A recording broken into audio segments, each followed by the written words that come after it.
Hi, what's up sa inyo mga kaboom-boom? I'm a nurse, EMT by heart, and a gun enthusiast. And welcome back sa ating channel.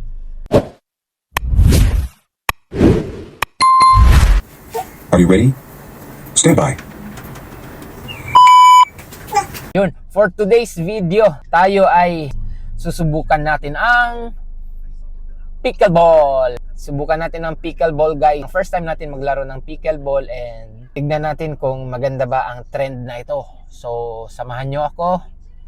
Let's go! Ngayon ay itatry natin yung one of the fastest growing and craziest trending sports right now. Ito yung pickleball.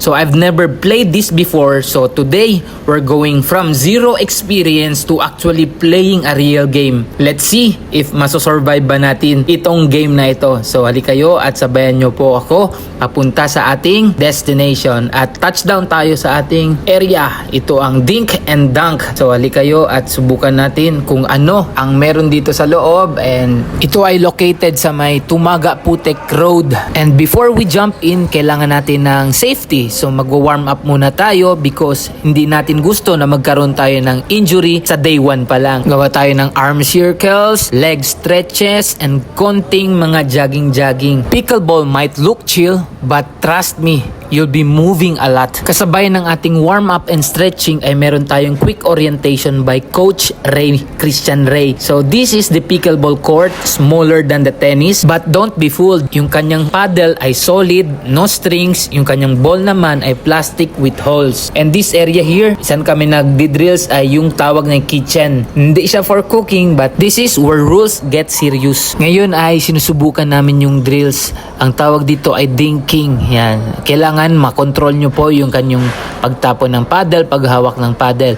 Ngayon naman po ay susubukan namin ang proper serve. So ito yung kanyang serving. In serving naman, meron tayong mga proper techniques para makascore talaga tayo at mapasok natin yung bola. Medyo tricky and nakakahilo yung scoring neto. Yung tipong only serving team yung nakakascore, and game usually up to 11 and mananalo win by 2. Double bounce rules, you are serving diagonally and placement is everything. If your shot is weak, you're done. Okay, so I was told I could not stand in the kitchen. Ito yung non-volley zone, and that the ball has to bounce once on each side first. Once you get the hang of the dink, which is the soft, strategic shot, it becomes super addictive. Para sa mga newbie ay medyo nakakahilo talaga yung kanyang scoring, pero in the long run ay makukuha pa rin talaga natin ito.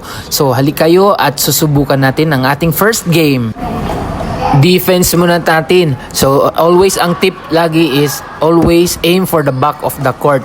Then ngayon naman ay susubukan natin mag-serve. We have to serve. Kailangan natin mag-serve yan. The soft tip lang para sa game na to is soft game is the key. Don't try to power everything or it goes out. And isa pang tip daw is don't treat it like a tennis.